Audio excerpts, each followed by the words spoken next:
Nunca imaginé que una llamada telefónica a las 3 de la tarde un jueves destruiría mi vida en cuestión de segundos. Si te gustan las historias como esta, suscríbete al canal y cuéntame en los comentarios desde qué país me estás escuchando. Mi teléfono vibró contra el escritorio de caoba pulida, rompiendo el silencio cuidadoso que había estado manteniendo toda la mañana. El nombre de Sofía iluminó la pantalla, y algo frío se instaló en mi estómago antes incluso de contestar. ¿Elena? Su voz se quebró al decir mi nombre, ahogada por sollozos que me pusieron de pie inmediatamente. ¿Qué pasó? ¿Dónde estás? Hospital San Rafael. Me asaltaron cuando volvía de la biblioteca. Querían mi laptop y mi teléfono, y cuando traté de aferrarme a mi mochila, uno de ellos me empujó y caí. Otro sollozo cortó lo que intentaba decir. ¿Estás herida? Mi voz salió más cortante de lo que pretendía, el miedo manifestándose como ira. Mis costillas. Dicen que una está fracturada.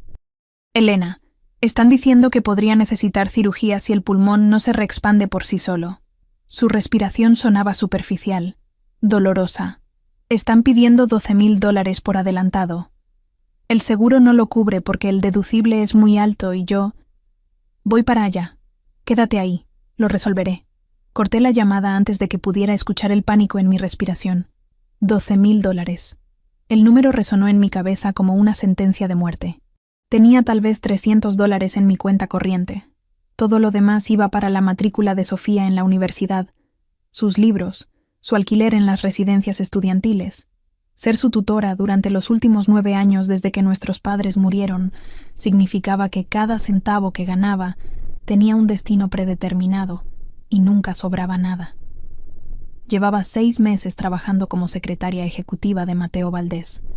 El salario de $7,200 mensuales había parecido una fortuna cuando acepté el puesto, pero eso fue antes de entender cuán caro era realmente mantener a una chica de 19 años en la carrera de Derecho. La oficina a mi alrededor zumbaba con su caos controlado habitual. Valdés Imports ocupaba los 3 pisos superiores de un rascacielos del centro. Todo vidrio y acero y obras de arte costosas que probablemente valían más que mi salario de todo el año. Alicé mi chaqueta de traje gris carbón, verifiqué que mi cabello rubio aún estuviera ordenadamente recogido en su moño profesional, y caminé hacia la oficina de Mateo. Su puerta estaba cerrada, lo que significaba que estaba en una reunión o trabajando en algo que requería privacidad. Mi mano tembló sobre el picaporte. Solo pregunta. Has sido una buena empleada. 6 meses sin llegar tarde nunca, sin perder una fecha límite, manejando su agenda imposible con precisión. Seguramente eso vale algo. Pero incluso mientras lo pensaba, sabía que no era suficiente. Mateo Valdés no era un hombre que doblara reglas por nadie. Lo había visto despedir a alguien por llegar 10 minutos tarde 3 veces. Lo había visto cortar relaciones con un proveedor que entregó un envío 2 días tarde, terminando una relación que aparentemente había durado 15 años. Era exigente, controlado y completamente sin sentimientos cuando se trataba de asuntos de negocios. Y pedir un adelanto de salario definitivamente era un asunto de negocios. Mi visión se nubló repentinamente, lágrimas ardiendo detrás de mis ojos. No, no aquí, no ahora. Parpadeé con fuerza, tratando de forzarlas hacia atrás. Pero mi cuerpo aparentemente había decidido que ya no podía seguir manteniendo todo junto. El estrés de los últimos 6 meses, el malabarismo constante de facturas y horarios, el peso de ser únicamente responsable del futuro de Sofía, y ahora esta crisis para la que absolutamente no tenía solución. Todo se estrelló sobre mí de una vez. Me alejé de la puerta de Mateo, caminando rápidamente por el pasillo antes de que alguien pudiera verme perdiéndolo. El baño estaba ocupado, los tacones de alguien haciendo clic contra las baldosas detrás de la puerta cerrada. No podía esperar. No podía quedarme en el pasillo con lágrimas corriendo por mi cara mientras los asociados junior pasaban y fingían no notarlo. El armario de suministros estaba 3 puertas más adelante.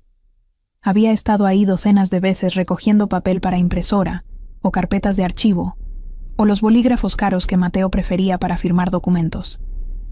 Era estrecho, forrado de piso a techo con estantes metálicos llenos de suministros de oficina, pero tenía una puerta que se cerraba desde dentro. Me deslicé adentro, giré el pestillo y me dejé colapsar contra la pared junto a una caja de sobres Manila. Las lágrimas llegaron con toda su fuerza entonces. Sollozos silenciosos que sacudieron todo mi cuerpo. Presioné mi mano sobre mi boca, tratando de amortiguar los sonidos, mi otro brazo envuelto alrededor de mi cintura como si pudiera mantenerme físicamente unida. Sofía estaba herida, mi hermana pequeña, que tenía solo 10 años cuando de repente me convertí en su única tutora, que confiaba en que la cuidara, que la mantuviera segura, y había fallado. Ni siquiera podía conseguir $12,000 para arreglar su costilla desplazada. No sé cuánto tiempo me quedé ahí. Podrían haber sido minutos u horas.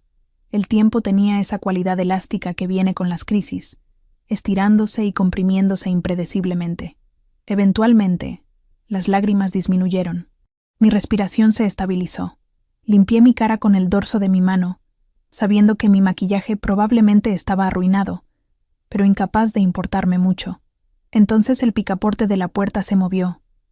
Me congelé, la mano aún presionada contra mi mejilla húmeda. El pestillo aguantó, pero alguien definitivamente estaba tratando de abrir la puerta. Está cerrado. La voz de Mateo llegó desde el otro lado, calmada y matter of fact. Oh Dios, por supuesto que sería él. Por supuesto que mi jefe sería quien me encontrara escondida en un armario de suministros, llorando como una niña. Lo siento, llamé, mi voz avergonzantemente temblorosa. Solo estaba... Saldré en un minuto. Loren. La forma en que dijo mi nombre dejó claro que esto no era una sugerencia. Abre la puerta. Abrí la puerta del armario con manos temblorosas, esperando ver disgusto o irritación en el rostro de Mateo. En cambio, sus ojos ámbar me estudiaron con una intensidad que me hizo sentir completamente expuesta. No dijo nada. Simplemente se hizo a un lado y gesticuló hacia su oficina al final del pasillo. Caminé delante de él, consciente de que mi maquillaje debía estar arruinado, mis ojos sin duda rojos e hinchados. La puerta de su oficina se cerró detrás de nosotros con un clic suave que sonó como una sentencia. «Siéntate». Mateo señaló uno de los sillones de cuero frente a su escritorio, pero en lugar de sentarse detrás del escritorio como era su costumbre, tomó el sillón junto al mío, más cerca de lo que había estado nunca. «Explícame qué está pasando». No era una sugerencia, pero su voz carecía del filo cortante que usaba en las reuniones cuando alguien lo había defraudado. Era casi gentil. Las palabras salieron en tropel. Le conté sobre Sofía, el asalto, la costilla fracturada, los $12,000 que no tenía. Me escuchó sin interrumpir, sus dedos unidos bajo su barbilla, esos ojos ámbar nunca apartándose de mi cara. Cuando terminé, esperé que me dijera que lo sentía, pero que los asuntos personales no debían interferir con el trabajo, que necesitaba mantener mi vida privada fuera de la oficina, que tal vez debería considerar buscar empleo en otro lugar si no podía manejar mis responsabilidades. En cambio, sacó su teléfono y marcó un número. «Antonio, necesito que transfieras $12,000 a...». Me miró, expectante. «¿Qué?». Apenas pude susurrar. «El nombre del hospital y la información de tu hermana». Le di los datos con voz temblorosa, sin poder creer lo que estaba sucediendo. Repitió la información a Antonio. Luego agregó: «Asegúrate de que la transfieran a Mercy Heights después de la cirugía. Suite privada. Cobertura completa». Colgó y volvió su atención a mí. «Eso resuelve la crisis inmediata. Ahora hablemos de la crisis a largo plazo. Yo... no entiendo. ¿Por qué haría esto? Porque eres una empleada valiosa y porque puedo». Se puso de pie, caminó hacia el bar en la esquina de su oficina y sirvió 2 copas de lo que parecía whisky. Me entregó una. «Bebe. Te ayudará con el shock». Tomé un sorbo obedientemente. El líquido quemó mi garganta, pero tenía razón. Ayudó. «Elena». La forma en que dijo mi nombre hizo que lo mirara. «Llevo 6 meses observándote. Eres inteligente, eficiente, discreta y completamente desperdiciada como secretaria ejecutiva. He estado considerando ofrecerte una posición diferente, pero necesitaba estar seguro de que podías manejarla». «¿Qué tipo de posición?» «Asistente personal. Acceso completo a todos los aspectos de mi negocio. Todas las reuniones, todos los contratos, todos los...». Arreglos especiales.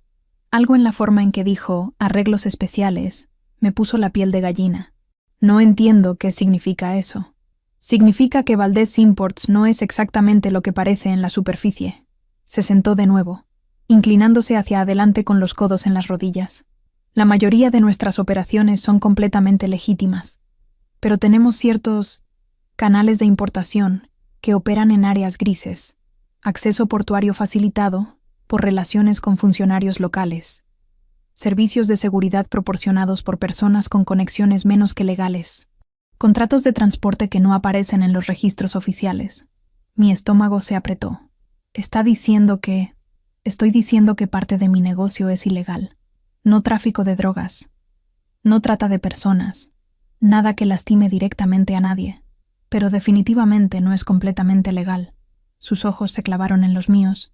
Si aceptas esta posición, tendrás acceso a todo eso. Lo sabrás todo. Y estarás implicada en todo. ¿Por qué me diría esto? ¿Por qué confiar en mí con esta información? Porque necesitas dinero y yo necesito a alguien inteligente, leal y lo suficientemente desesperada como para no hacer preguntas moralistas. Su franqueza era casi refrescante. Te ofrezco lo siguiente: $9,000 al mes, más seguro de salud premium para ti y Sofía, más los 12,000 que acabo de transferir considerados un regalo, no un préstamo. A cambio, trabajas exclusivamente para mí durante 2 años. Firmas un acuerdo de confidencialidad que te haría responsable legalmente si alguna vez revelaras lo que sabes sobre mis operaciones. Y entiendes que una vez que entras, no puedes simplemente renunciar si cambias de opinión. ¿Eso suena como una trampa? Tal vez. Se encogió de hombros. O tal vez es una oportunidad. Depende de cómo lo mires. Mi teléfono vibró. Un mensaje de Sofía. Elena, el hospital acaba de decir que alguien pagó todo. ¿Fuiste tú? ¿Cómo? Miré a Mateo, este hombre que acababa de resolver mi crisis más grande con una llamada telefónica. Este hombre que ahora me ofrecía seguridad financiera a cambio de mi complicidad en actividades ilegales. Si acepto, dije lentamente, ¿qué pasa con mi alma? Algo que podría haber sido respeto parpadeó en sus ojos. Tu alma es tu problema, Elena. Yo solo te estoy ofreciendo una manera de cuidar de tu hermana sin sacrificar cada centavo que ganas. La moralidad de esa decisión es tuya para decidir. Pensé en Sofía en ese hospital, adolorida y asustada. Pensé en los próximos 3 años de su educación universitaria, las facturas interminables, las noches sin dormir preocupándome por el dinero. Pensé en la persona en la que me había convertido en los últimos 9 años, alguien que solo sobrevivía. Nunca vivía. Acepto. Mateo extendió su mano. La estreché, sintiendo sus dedos envolver los míos con firmeza cálida. Bienvenida a la familia, Elena. Antonio te dará el nuevo contrato el lunes. Por ahora, toma el resto del día libre. Ve a ver a tu hermana. Me puse de pie para irme, pero su voz me detuvo en la puerta. Elena, hiciste la elección correcta. No te arrepentirás. Mientras salía de su oficina, me pregunté si eso era una promesa o una amenaza, y me di cuenta de que tal vez, en el mundo de Mateo Valdez, no había diferencia entre ambas. La cirugía de Sofía fue un éxito completo. Para cuando llegué al hospital esa tarde, ya la habían transferido a Mercy Heights, donde una suite privada con ventanas del piso al techo y un sofá más cómodo que mi cama en casa la esperaba. El doctor Rashid, el cirujano torácico que Mateo había contratado personalmente, me aseguró que se recuperaría completamente en 6 semanas. El fin de semana pasó en una neblina de visitas al hospital y relectura del contrato que Antonio me había enviado por correo electrónico. Cada cláusula era clara, directa, sin jerga legal diseñada para confundir. 2 años de servicio exclusivo, $9,000 mensuales. Confidencialidad absoluta bajo pena de consecuencias legales que preferí no examinar demasiado de cerca. El lunes por la mañana llegué a la oficina a las 7:45, queriendo demostrar que tomaba mi nuevo rol en serio. Antonio me esperaba en el elevador. Un hombre de 42 años con el físico de alguien que había pasado tiempo considerable resolviendo problemas con los puños. Sus ojos grises me evaluaron sin hostilidad, solo con una curiosidad profesional. Señorita Parker, bienvenida a la familia.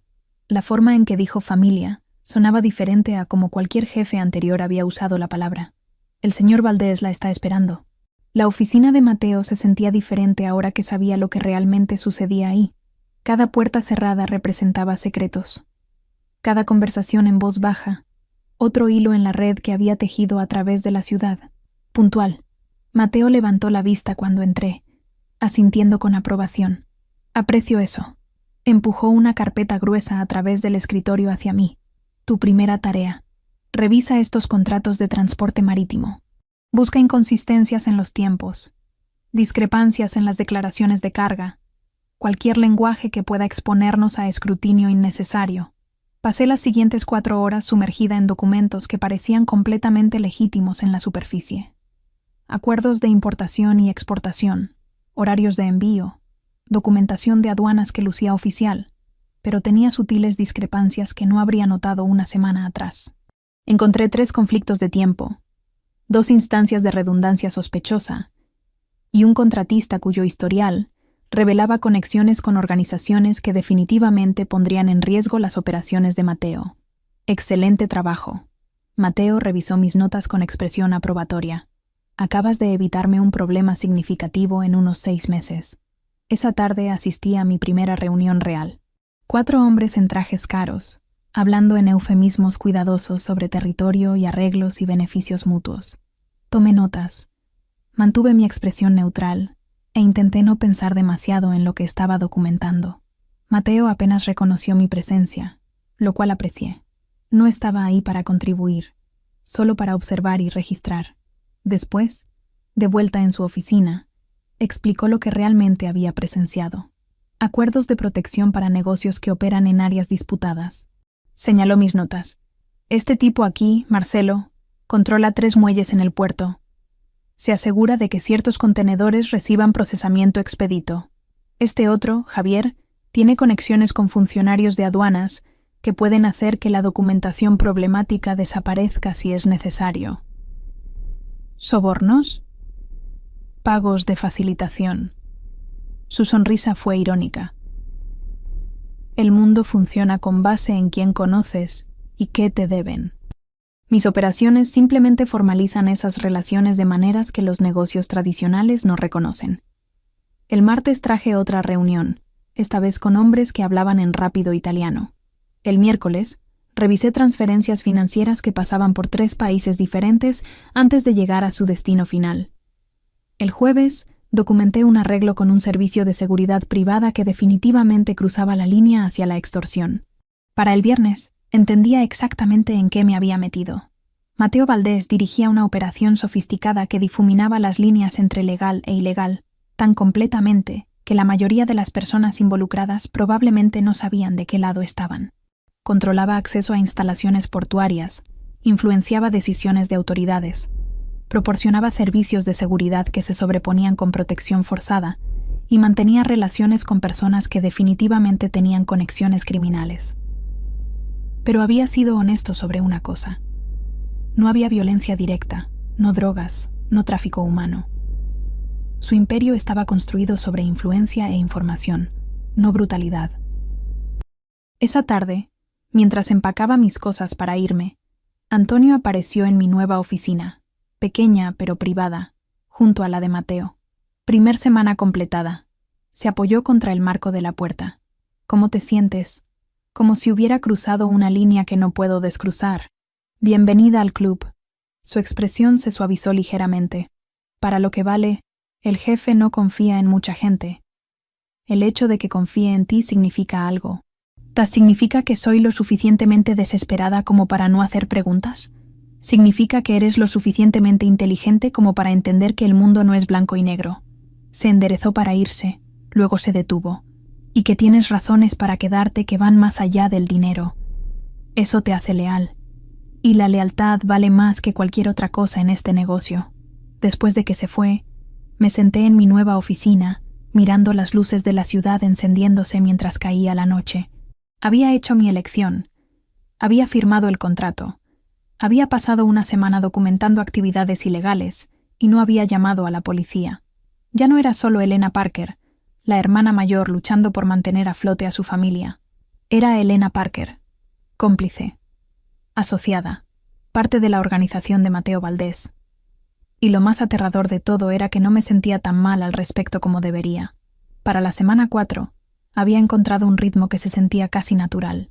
Las mañanas las pasaba revisando documentos en la oficina de Mateo, mientras él manejaba llamadas telefónicas en 3 idiomas diferentes.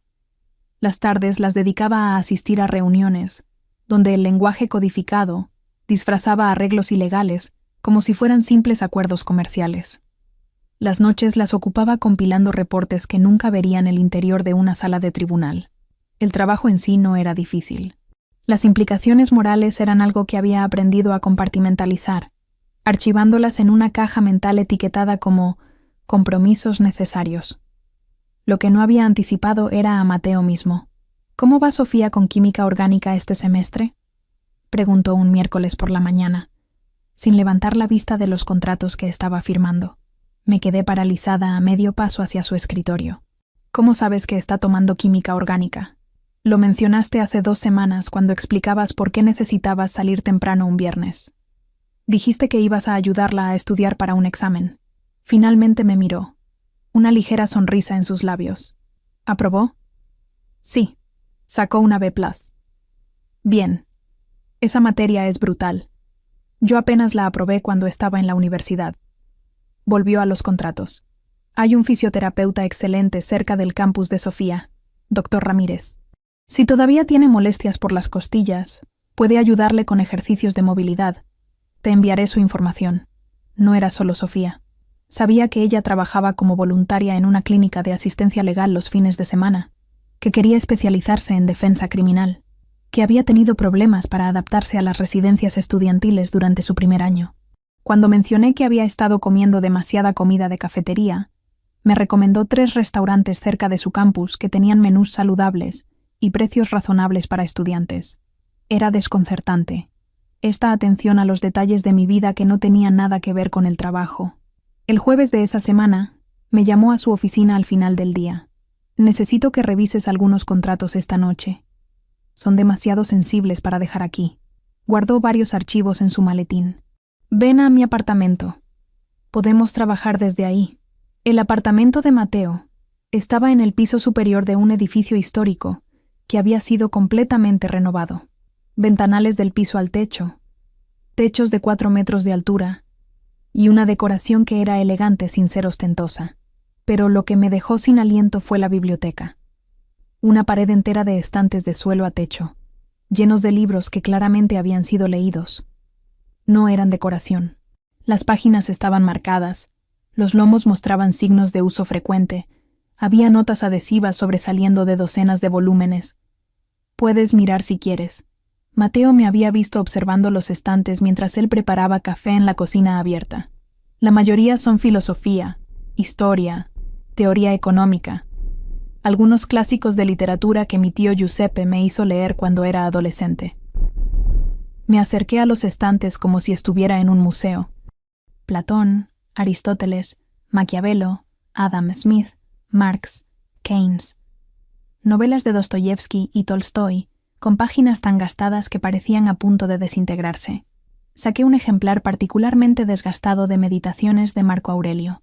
Estaba lleno de anotaciones en los márgenes, pasajes subrayados, marcas de páginas. Ese es mi favorito. Mateo apareció a mi lado, entregándome una taza de café. La gente piensa que lo que hago es sobre poder, pero realmente es sobre control. El poder es lo que otros te dan. El control es lo que tomas para ti mismo. Abrí el libro en una página marcada. Su letra precisa llenaba el margen con observaciones sobre la naturaleza del liderazgo y la responsabilidad. Puedes llevártelo prestado si quieres. Creo que te gustaría. Trabajamos hasta pasada la medianoche en esos contratos. Pero lo que más recuerdo de esa noche no fueron los documentos, sino la conversación que tuvimos mientras tomábamos un descanso alrededor de las 10. Me contó sobre su tiempo en el sistema de acogida, rebotando entre hogares desde los 12 hasta los 18 años, sobre cómo su tío Giuseppe lo había acogido después. Le había dado una educación, oportunidades, sobre cómo había construido su imperio no a través de la brutalidad, sino a través de la comprensión de que la lealtad tenía más valor que el miedo. Por eso pago tan bien a mi gente, explicó. Antonio recibe un bono navideño que podría comprar un auto nuevo. El personal de limpieza tiene seguro de salud premium y sus hijos tienen fondos universitarios. Cuando el conductor de uno de mis camiones tuvo una emergencia familiar el mes pasado, arreglé transporte médico privado y cubrí todos los gastos sin que me lo pidiera. Es calculado, observé. Por supuesto que es calculado, pero también es efectivo y honesto. Se recostó en el sofá, estudiándome con esos ojos ámbar que parecían ver demasiado. La lealtad se gana, Elena, no se exige. Las personas que se sienten valoradas trabajan más duro, se quedan más tiempo y mantienen la boca cerrada cuando importa.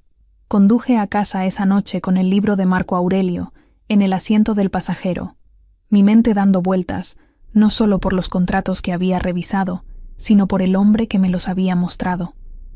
Mateo Valdés era más que el jefe criminal calculador que había conocido. Era alguien que había sido abandonado por el sistema y había elegido construir algo mejor. Alguien que leía filosofía estoica y trataba a sus empleados como familia, y esa revelación era infinitamente más peligrosa que cualquier contrato ilegal que pudiera revisar. Necesito que me acompañes el sábado por la noche. Mateo no levantó la vista de los documentos que estaba revisando cuando hizo el anuncio el jueves por la tarde. Evento formal. Trae a Sofía si se siente lo suficientemente bien. La fundación que apoyo está organizando una gala. Casi dije que no. Pasar una velada con Mateo fuera de la oficina se sentía peligroso de maneras que no podía articular. Pero Sofía había sido autorizada para actividad ligera, y la oportunidad de darle una noche de normalidad después de semanas de hospitales y recuperación era demasiado buena para dejarla pasar. El lugar era un antiguo almacén convertido en el Distrito de las Artes, decorado con una elegancia que contradecía sus orígenes industriales. Luces de cuerda en el techo, mesas redondas cubiertas con manteles color crema, una banda en vivo tocando jazz que hacía que todo el espacio se sintiera íntimo, a pesar de los cientos de personas circulando. Mateo apareció con un smoking que lo hacía parecer salido de una película clásica de Hollywood. Todas las líneas afiladas y elegancia peligrosa. La cicatriz en su barbilla captaba la luz mientras saludaba a los invitados, estrechando manos e intercambiando cortesías con una facilidad que me sorprendió. «Esta es la Fundación Mañana», explicó mientras caminábamos entre la multitud. «Financiamos programas educativos para jóvenes que salen del sistema de acogida. La fundé hace 7 años». «¿Por qué?». La pregunta se me escapó antes de poder detenerla.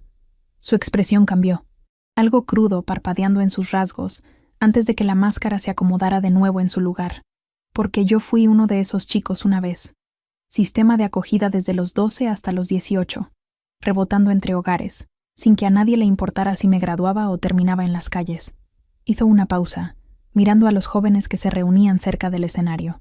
Mi tío Giuseppe me acogió después, me dio oportunidades. Pero no todos tienen un Giuseppe. Alguien necesita llenar ese vacío. La vulnerabilidad en esa confesión me golpeó más fuerte que cualquier cosa que hubiera presenciado en su oficina. Este no era el jefe criminal calculador ni el despiadado hombre de negocios.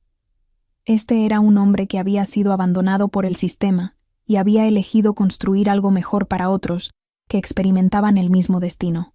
La velada continuó con discursos y subastas. Pero lo que recuerdo más claramente es observar a Mateo con los chicos. Alrededor de 20 adolescentes de 16 a 18 años habían sido invitados, todos participantes actuales en los programas de la Fundación. Gravitaban hacia él naturalmente, charlando sobre escuela, trabajos y sus planes para el futuro. Recordaba todos sus nombres. Hacía preguntas específicas sobre sus vidas. Ofrecía consejos que eran sorprendentemente prácticos y amables. Una chica estaba estresada por las solicitudes universitarias, preocupada de que nunca la aceptarían en ningún lugar. Mateo pasó 15 minutos revisando su ensayo en su teléfono, haciendo sugerencias, conectándola con un consejero de admisiones que conocía. «Eres inteligente y determinada», le dijo. «No dejes que nadie te haga sentir que no perteneces a esos espacios. Te has ganado tu lugar allí». Los ojos de la chica se iluminaron como si le hubiera entregado el mundo. Sofía había observado toda la interacción desde nuestra mesa. Luego se inclinó para susurrarme al oído. Está bien, ahora lo entiendo. No es lo que esperaba. Yo tampoco, aparentemente, porque observar a Mateo interactuar con esos chicos, viendo el cuidado genuino que les mostraba, hizo que algo peligroso floreciera en mi pecho que sabía que debía matar antes de que echara raíces. En el camino de regreso esa noche, Sofía se quedó dormida en el asiento trasero del auto que Mateo había enviado para recogernos. Él se sentó adelante conmigo, inusualmente silencioso. Gracias por invitarnos, dije finalmente. Sofía necesitaba esto, una noche normal. ¿Y tú? Me miró, esos ojos ámbar reflejando las luces de la ciudad que pasaban. ¿Qué necesitas tú, Elena? La pregunta me tomó por sorpresa. Nadie me había preguntado eso en años. Siempre había sido sobre lo que Sofía necesitaba, lo que las facturas requerían, lo que las circunstancias demandaban. No lo sé, admití honestamente. Tal vez deberías averiguarlo. Su voz era suave, sin juicio. Cuidar de otros es noble, pero no puedes hacerlo para siempre, si no cuidas de ti misma primero. No hablamos el resto del camino, pero algo había cambiado entre nosotros, una comprensión silenciosa que no teníamos antes. Y mientras ayudaba a Sofía a entrar a nuestro apartamento esa noche, me di cuenta con creciente horror que estaba desarrollando sentimientos que absolutamente no podía permitirme tener. Para la semana 7, trabajar tan cerca de Mateo había creado una tensión entre nosotros que era casi palpable. El aire en su oficina se sentía cargado de una manera que no había estado antes. Había una conciencia nueva en los momentos en que nuestras manos se rozaban accidentalmente al pasar documentos, en la forma en que nuestros ojos se encontraban a través de la mesa de conferencias durante las reuniones, en cómo él se inclinaba ligeramente hacia mí cuando hablábamos, como si el espacio entre nosotros fuera un imán que nos jalaba más cerca. Un martes por la tarde, estábamos solos en su oficina revisando proyecciones financieras cuando hizo una pregunta que me tomó completamente desprevenida. ¿Qué querías ser antes de que las circunstancias te forzaran a trabajar? Levanté la vista de los números en mi pantalla. ¿Por qué preguntas eso? Curiosidad. Se recostó en su silla, estudiándome con esa intensidad que siempre me hacía sentir como si pudiera ver directamente a través de mí. Eres demasiado inteligente para haber planeado ser secretaria toda tu vida. Abogada. La palabra salió antes de que pudiera detenerla. Derecho constitucional específicamente. Quería argumentar ante la Corte Suprema algún día, cambiar precedentes, hacer un impacto real. ¿Por qué no lo hiciste? Porque mis padres murieron cuando Sofía tenía 10 años y yo 19. Alguien tenía que trabajar, pagar las facturas, mantenernos con casa y comida. Me encogí de hombros, tratando de que sonara menos amargo de lo que se sentía. La escuela de Derecho cuesta dinero que no tenía, y las becas no cubren gastos de vida para 2 personas. Así que conseguí un trabajo, inscribí a Sofía en un buen distrito escolar, y me dije que volvería a la universidad eventualmente. Eventualmente se convirtió en 9 años, observó en voz baja. Eventualmente se convirtió en 9 años, repetí. Mateo estuvo en silencio por un largo momento, sus dedos tamboreando pensativamente contra el brazo de su silla. No es demasiado tarde, ¿sabes? Todavía podrías perseguir ese título. ¿Con qué tiempo? ¿Con qué dinero? Eres inteligente, Elena. Más inteligente que la mitad de los abogados que empleo. Si lo quisieras lo suficiente, encontrarías una manera. Sus ojos se clavaron en los míos. La pregunta es, ¿realmente lo quieres? ¿O te has acostumbrado tanto a sacrificarte que ya no sabes cómo querer algo para ti misma? Las palabras dolieron porque eran parcialmente verdad. Había pasado tanto tiempo siendo la hermana mayor responsable, la tutora sacrificada, que había olvidado cómo soñar con algo más allá de la supervivencia. El viernes de esa semana, Sofía apareció en la oficina sin previo aviso. Había llamado preguntando si podía pasar antes de sus clases de la tarde. Quería ver dónde trabajaba ahora. Traté de desalentarla, preocupada de que viera demasiado o hiciera preguntas incómodas. Pero ella había insistido. Mateo la recibió con una calidez genuina que me sorprendió. Se puso de pie cuando ella entró. Extendió su mano con la misma cortesía que mostraba a sus socios de negocios. Debe ser Sofía. Elena me ha contado mucho sobre ti. Hablaron durante 20 minutos. Mateo preguntó sobre sus clases, su investigación sobre reforma de justicia criminal, sus planes después de la graduación. Recomendó libros que debería leer, profesores de otras universidades cuyo trabajo podría interesarle, pasantías que podrían darle experiencia práctica. La trató como una adulta inteligente cuyas opiniones importaban, no como una niña que debía ser condescendida. Los observé interactuar, viendo la cautela inicial de Sofía derretirse en un compromiso genuino, y me di cuenta con horror creciente que estaba desarrollando sentimientos que absolutamente no podía permitirme tener. Cuando acompañé a Sofía de vuelta al elevador, se giró hacia mí con una mirada conocedora. «Está interesado en ti». «¿Qué? No, es mi jefe. Es profesional». «Elena, por favor. La forma en que te mira cuando cree que no estás prestando atención, eso no es profesional. Eso es interesado. Estás imaginando cosas. Estás en negación». Me abrazó antes de entrar al elevador. «Solo ten cuidado, ¿de acuerdo? Parece agradable, pero también es claramente poderoso y probablemente peligroso. No quiero que salgas lastimada». Prometí ser cuidadosa, pero la verdad era que no tenía idea de cómo protegerme de algo que no había visto venir. Esa noche, acostada en mi cama mirando el techo, reconocí lo que había estado tratando de ignorar durante semanas. Este trabajo ya no se trataba solo del dinero. No se trataba solo de mantener a Sofía segura o pagar deudas. En algún lugar entre revisiones de contratos y galas benéficas y conversaciones sobre filosofía estoica, había comenzado a ver a Mateo como alguien por quien realmente podría caer. Y eso era absolutamente el peor desarrollo posible en una situación que ya era complicada más allá de toda medida. La semana 8 comenzó con cambios sutiles que deberían haberme advertido que algo estaba llegando. Seguridad extra apareció en la entrada del edificio. Rostros que no reconocía revisando identificaciones con más minuciosidad de lo habitual. Las reuniones de Mateo se volvieron tensas. Voces elevadas detrás de puertas cerradas en idiomas que no podía entender. Lo más perturbador era Antonio. Su presencia siempre había sido intimidante, pero ahora llevaba su arma abiertamente en lugar de oculta. El bulto bajo su chaqueta era imposible de ignorar, un recordatorio constante de que el mundo en el que ahora vivía podía volverse violento en cualquier momento. El miércoles por la tarde, finalmente reuní el coraje para preguntar qué estaba pasando.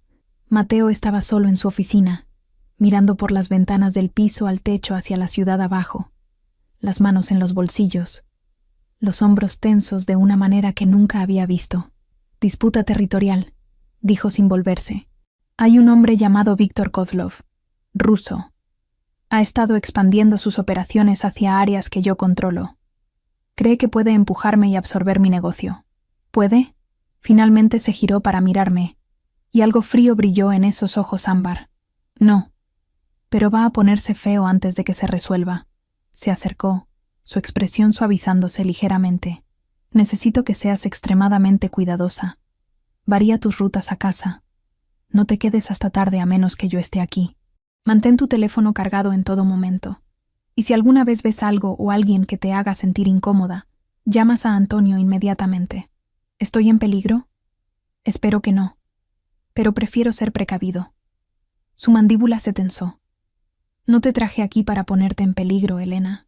Si esto se vuelve demasiado arriesgado, te sacaré. A ti y a Sofía. Nuevas identidades, nuevo comienzo en otra ciudad si es necesario». La idea me llenó de una mezcla extraña de alivio y pánico. Seguridad para Sofía, sí.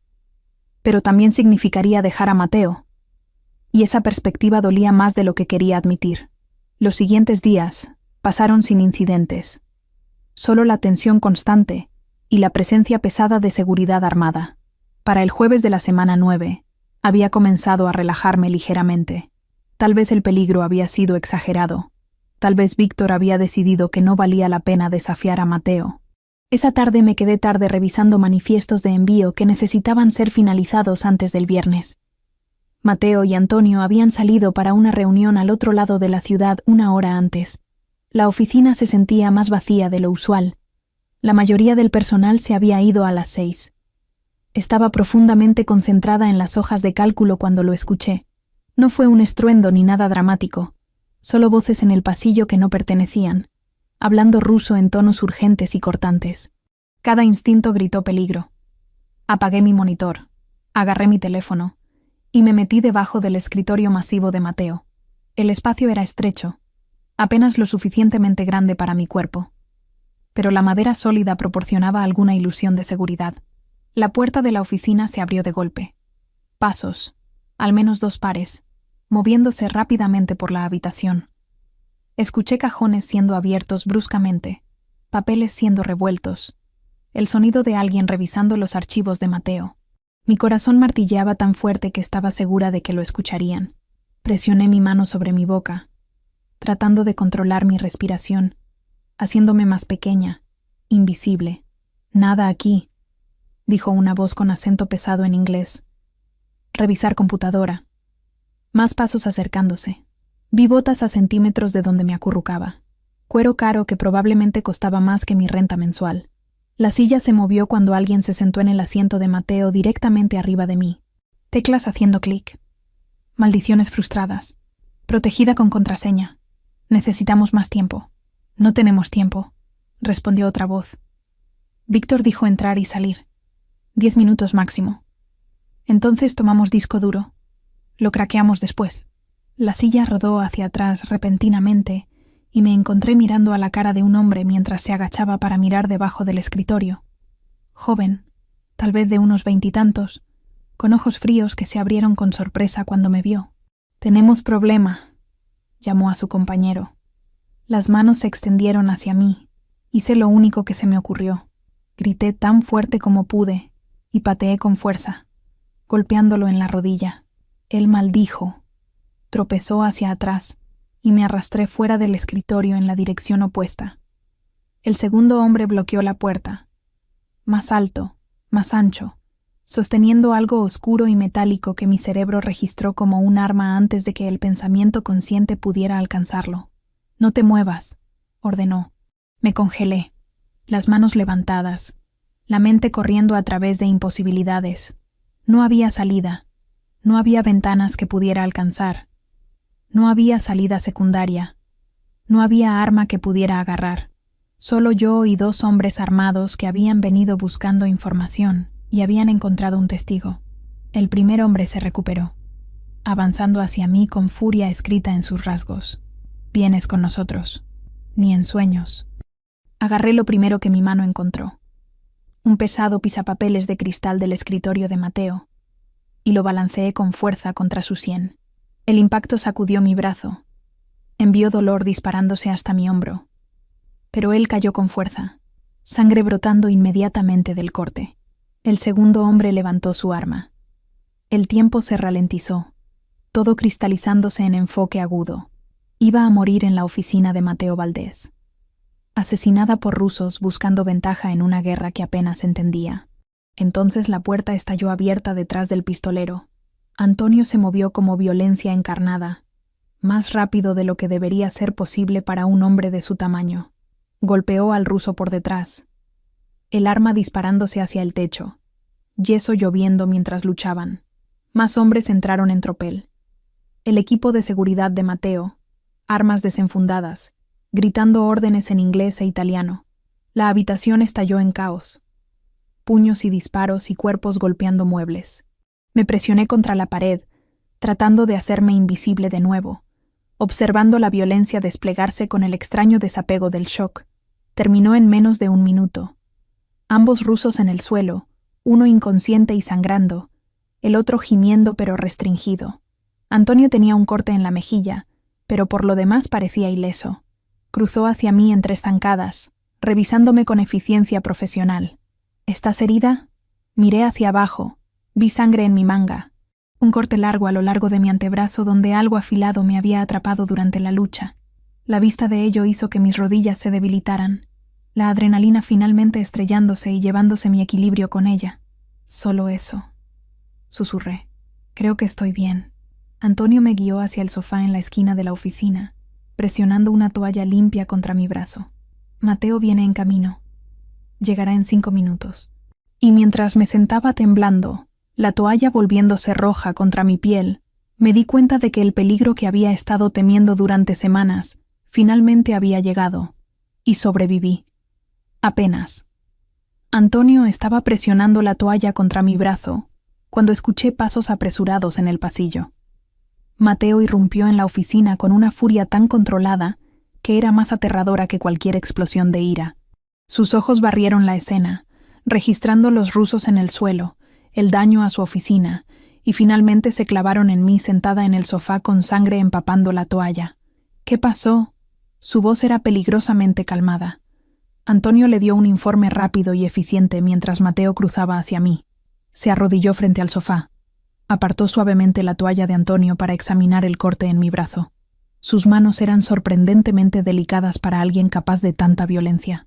No es profundo, murmuró, más para sí mismo que para mí. Pero necesita limpieza apropiada. Podría infectarse. Sacó su teléfono, marcó un número y comenzó a hablar en italiano rápido.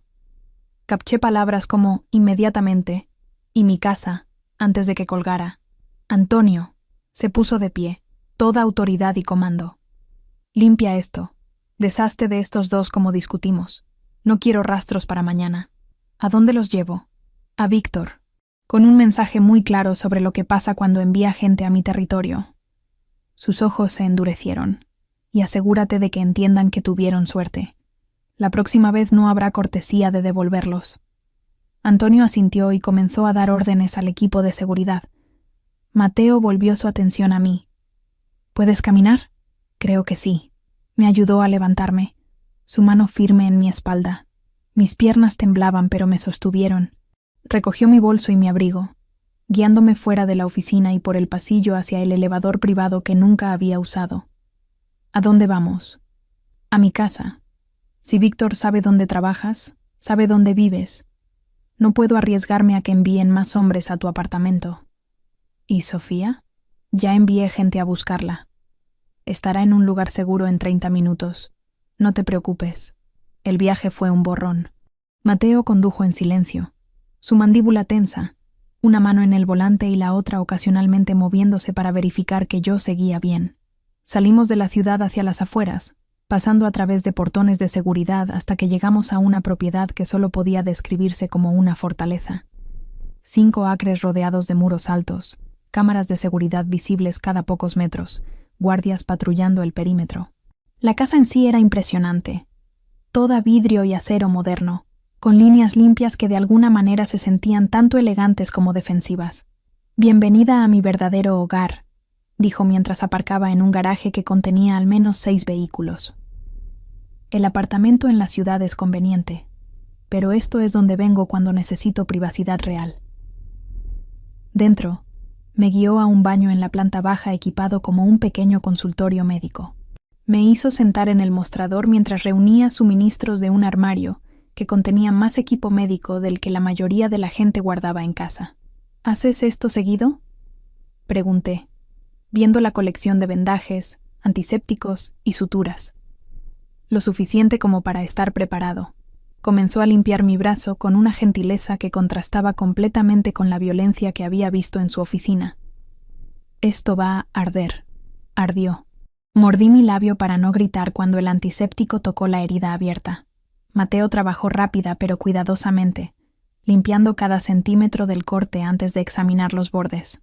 No es lo suficientemente profundo para suturas, pero dejará cicatriz. Sus ojos ámbar se encontraron con los míos. «Lo siento, Elena. Nunca debiste estar en esa situación». «Parece apropiado», dije, tratando de sonar más valiente de lo que me sentía. «Una herida de batalla de mi primer encuentro real con tus enemigos. No quiero que tengas heridas de batalla». Su voz se volvió intensa, casi feroz. «Quiero que estés segura. Quiero que nunca tengas que esconderte bajo un escritorio con miedo por tu vida. Quiero...» Se detuvo, sacudiendo la cabeza. «No debería haber dejado que esto llegara tan lejos. No es tu culpa. Es exactamente mi culpa. Te traje a mi mundo. Te puse en peligro. Y ahora tienes sangre en tu ropa y una cicatriz que llevarás para siempre como recordatorio de mi fracaso en protegerte». Puse mi mano buena sobre la suya, deteniéndolo mientras alcanzaba la venda. «Mateo, mírame». Esperé hasta que sus ojos encontraron los míos. «Elegí estar aquí, Firmé ese contrato sabiendo los riesgos, y hoy sobreviví porque tu gente llegó a tiempo. No me trates como una víctima. Algo cambió en su expresión. Respeto, tal vez. O algo más profundo que ninguno de los dos estaba listo para nombrar. Terminó de vendar mi brazo en silencio, sus toques permaneciendo gentiles incluso cuando el momento íntimo se extendía entre nosotros. «Quédate aquí esta noche», dijo finalmente. «Sofía también, hasta que pueda garantizar que Víctor ha recibido mi mensaje y retrocedido. Después de eso, decidiremos los próximos pasos. Y si no retrocede, entonces las cosas se pondrán mucho más complicadas». Sus manos se apoyaron a cada lado de mis caderas en el mostrador, cercándome sin tocarme. «Pero te prometo esto. No dejaré que nada más te pase. A ti o a tu hermana. Esa es mi palabra». Y mirando esos ojos ámbar, viendo la determinación feroz ahí, le creí. Vivir en la casa de Mateo durante la semana 11 desdibujó todas las líneas que había estado tratando cuidadosamente de mantener.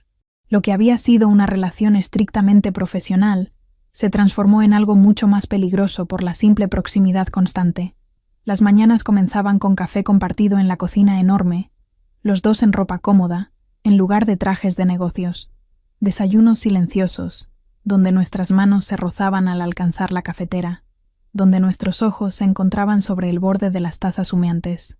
Momentos domésticos que se sentían demasiado íntimos, demasiado reales. Sofía había sido enviada a quedarse con una amiga de la universidad después de la primera noche, con seguridad discreta vigilándola. Era más seguro. Mateo había insistido, y yo había aceptado a regañadientes. Lo que significaba que éramos solo él y yo en esta casa enorme, conscientes el uno del otro de maneras que nunca habíamos sido en la oficina. Trabajábamos desde su despacho en casa, un espacio más pequeño y personal que su oficina corporativa. Estantes llenos de libros que reconocí de conversaciones anteriores. Fotos familiares que nunca había visto antes.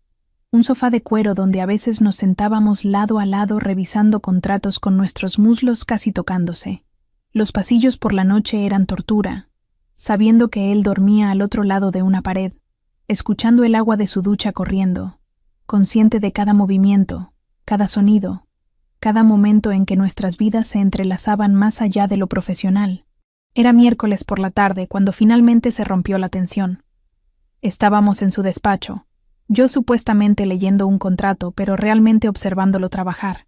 La forma en que su mandíbula se tensaba cuando se concentraba, cómo sus dedos se deslizaban por su cabello cuando estaba frustrado.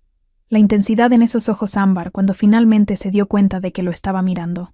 «Estás mirando fijamente», dijo sin levantar la vista de su laptop. «Lo sé». Eso lo hizo mirarme directamente. «Elena, ¿qué?» «Estoy pensando en lo mucho más difícil que esto es de lo que anticipé». Su voz era áspera, vulnerable de una manera que nunca había escuchado.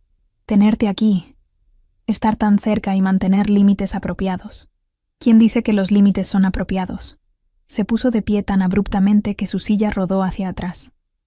Caminó hacia donde yo estaba sentada en el sofá. Luego se arrodilló frente a mí para que estuviéramos al mismo nivel visual. «Trabajas para mí», dijo, su voz tensa con control.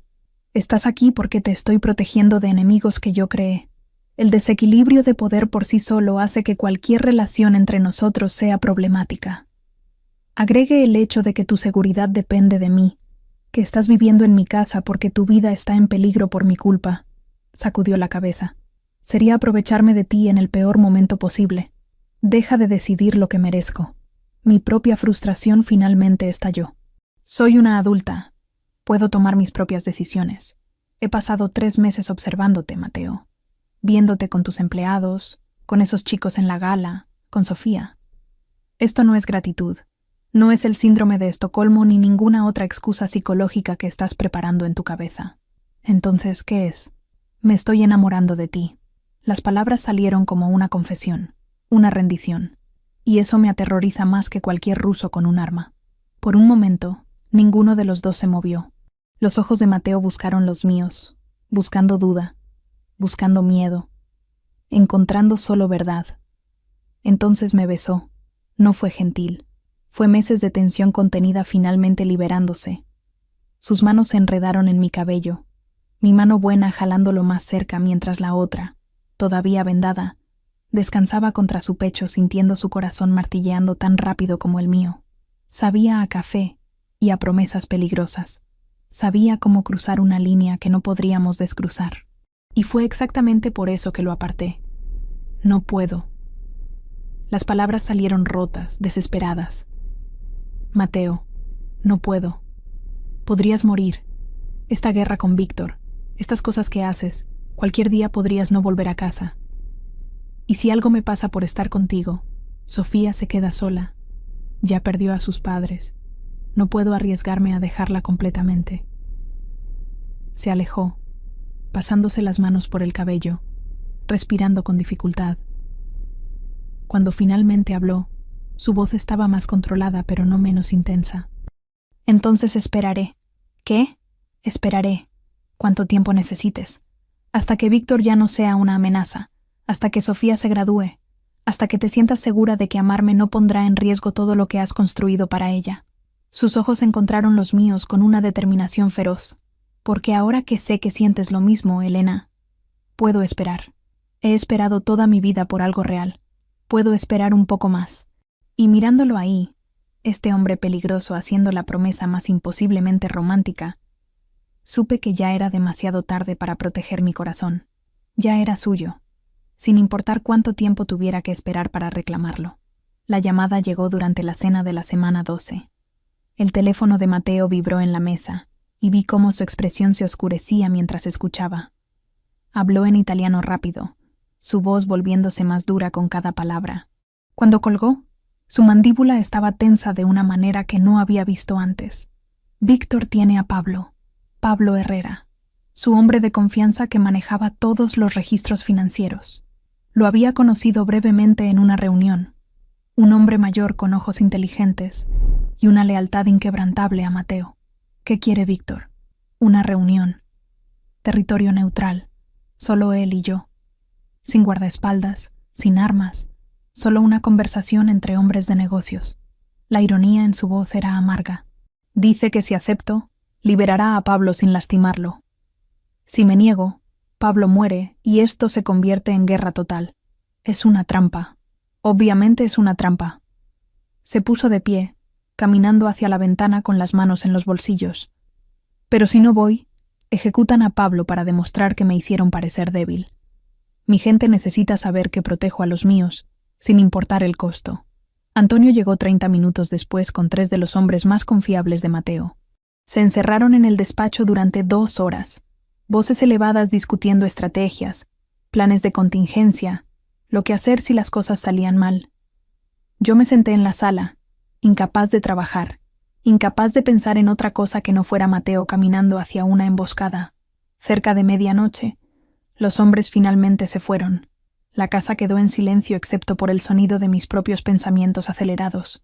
Encontré a Mateo en la sala, de pie frente a las ventanas que daban a los jardines oscuros. ¿Cuándo?, pregunté. Mañana a las 8 de la noche. Un almacén abandonado en el distrito industrial. No se giró para mirarme. Antonio y su equipo estarán cerca, pero no dentro. Si algo sale mal, entrarán, pero para entonces podría ser demasiado tarde.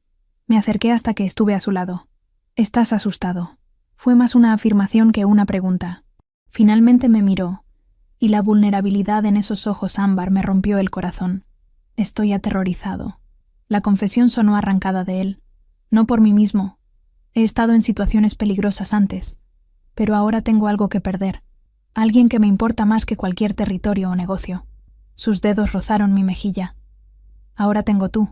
Sacó un sobre del bolsillo interior de su chaqueta y me lo entregó. Lo abrí con manos temblorosas.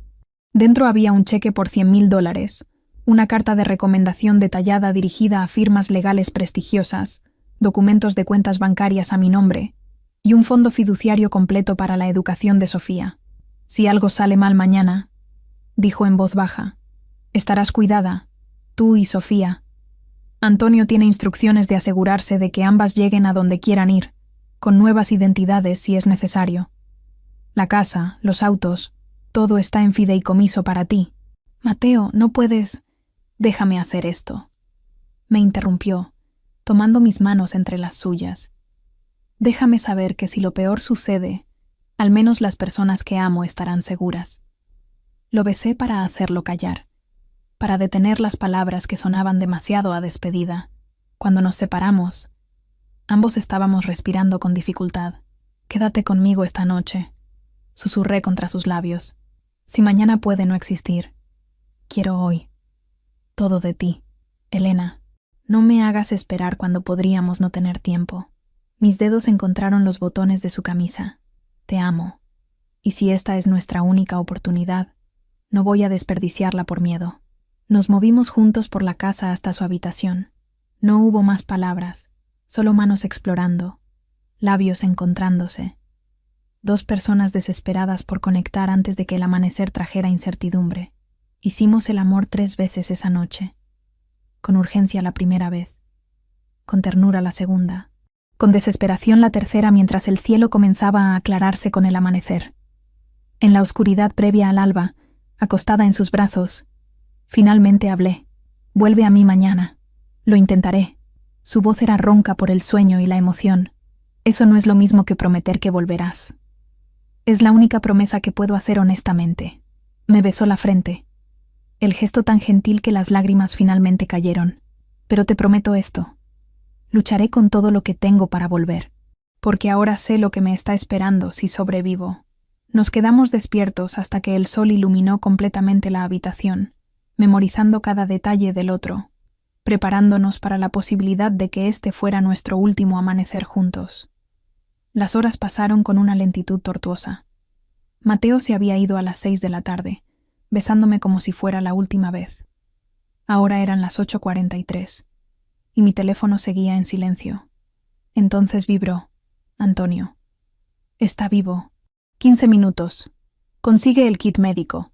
No esperé más explicaciones.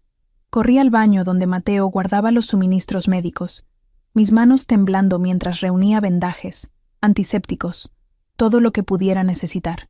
El SUV llegó conduciendo demasiado rápido, derrapando en la entrada. Antonio salió primero, sangrando del hombro pero aún en pie. Luego vi a Mateo. Su camisa estaba desgarrada y empapada de sangre. Un corte profundo atravesaba su mejilla. Se movía como si cada paso le doliera, un brazo envuelto alrededor de sus costillas. Pero estaba vivo, estaba aquí. Los ayudé a entrar. Mi entrenamiento improvisado de las últimas semanas tomando el control sobre el pánico. Senté a Antonio primero. Limpié su herida de bala que milagrosamente solo había rozado el músculo. Luego me volví hacia Mateo. «¿Qué tan mal?» Mi voz salió sorprendentemente firme. «Costillas quebradas. Algunos cortes. Nada que me mate». Hizo una mueca cuando quité su camisa. Su torso era un mapa de moretones y cortes, pero estaba respirando, hablando, vivo. Trabajé en silencio, limpiando cada herida mientras él me contaba lo que había pasado. No había sido una reunión. Había sido una emboscada. 15 hombres de Víctor contra los 6 de Mateo. Pablo ya estaba muerto cuando llegaron, ejecutado para enviar un mensaje. ¿Y Víctor?, pregunté, aplicando antiséptico a un corte particularmente profundo en su costado. «Muerto». Antonio le disparó cuando intentó ejecutarme. Su mano encontró la mía, deteniéndome. Se acabó, Elena. La guerra, la amenaza. Ganamos. El médico particular de Mateo llegó 20 minutos después. Revisó mi trabajo con aprobación profesional, vendó las costillas apropiadamente y les dio a ambos hombres antibióticos y analgésicos. 3 de los hombres de Mateo habían muerto en esa emboscada. 3 familias que necesitarían ser cuidadas, 3 funerales que organizar. Pero Mateo estaba vivo. Después de que todos se fueron, después de que Antonio fuera llevado a su propia casa para recuperarse, después de que el médico prometiera regresar mañana, nos quedamos solos. Y entonces me derrumbé. Podrías haber muerto. Las lágrimas llegaron con fuerza, toda la tensión del día liberándose de una vez. Podrías haber no vuelto y yo... Mateo me jaló hacia el sofá, ignorando sus costillas doloridas, envolviéndome en sus brazos. Pero volví. Estoy aquí. Y te amo. Las palabras salieron firmes, definitivas. Debería habértelo dicho anoche. Debería habértelo dicho hace semanas. Te amo, Elena Parker. Completamente, irrevocablemente. Yo también te amo. Lloré contra su pecho. Por eso nunca vuelvas a asustarme así. En las semanas siguientes, todo cambió. La investigación federal sobre la violencia en el distrito industrial se resolvió sin cargos contra Mateo. Defensa propia, concluyeron. Víctor había sido el agresor. Un mes después, Mateo me llamó a su oficina con una expresión seria. «Quiero ofrecerte una salida completa», dijo, empujando documentos hacia mí. $100,000. Carta de recomendación para cualquier firma legal que elijas. Total libertad. No quiero que te quedes por obligación o porque sientes que me debes algo. Estudié los documentos por un largo momento. Luego los empujé de vuelta hacia él. ¿Qué tal si en lugar de eso me haces directora de operaciones? 15,000 al mes más participación accionaria. Y comenzamos la transición de tus negocios hacia operaciones completamente legítimas. Si vamos a construir una vida juntos, necesito saber que esa vida no terminará contigo en prisión o muerto. La sonrisa que iluminó su rostro valió más que cualquier salario. 6 meses después, nos casamos en los jardines de su mansión. 30 invitados, todos íntimos. Sofía como mi dama de honor, radiante en su vestido azul. Antonio como padrino de Mateo, su hombro completamente curado. Yo estaba embarazada de 3 meses, apenas mostrando, pero Mateo ya hablaba con mi abdomen cada noche. La Fundación Mañana se había expandido a 3 ciudades. Yo estaba haciendo mi MBA a medio tiempo, y Valdés Imports estaba en transición completa hacia operaciones legítimas, un proceso de 2 años que estábamos navegando juntos. Al amanecer después de la boda, de pie en el balcón de nuestra habitación, Mateo me envolvió desde atrás, sus manos descansando sobre mi abdomen donde nuestro futuro crecía. ¿Algún arrepentimiento?, preguntó suavemente. Miré el horizonte pintándose de oro y rosa. Pensé en el camino imposible que nos había traído aquí, desde un armario de suministros hasta este momento perfecto. Ninguno. Estoy exactamente donde debo estar. Y mientras el sol se elevaba sobre nuestro nuevo comienzo, supe con certeza absoluta que cada elección difícil, cada momento aterrador, cada sacrificio, había valido la pena, porque finalmente, después de tantos años cuidando de todos los demás, había encontrado a alguien que me cuidaba de vuelta, y juntos estábamos construyendo algo real, algo permanente, algo completamente nuestro.